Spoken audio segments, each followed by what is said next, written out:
एक तो चढ़ल बा जवानी गरमी करता मन मानी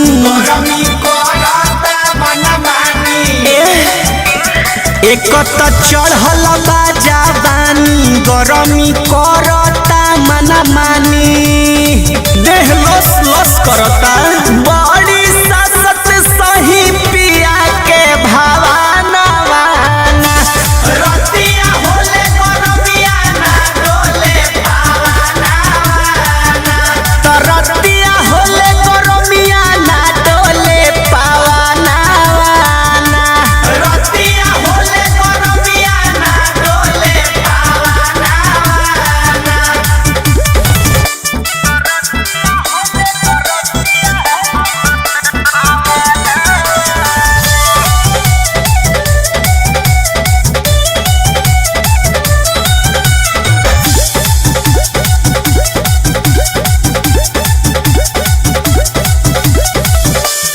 जबले नैहर में हम रहनी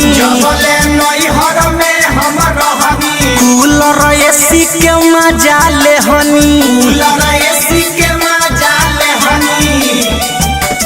जबले नैहर में हम रहनी कूलर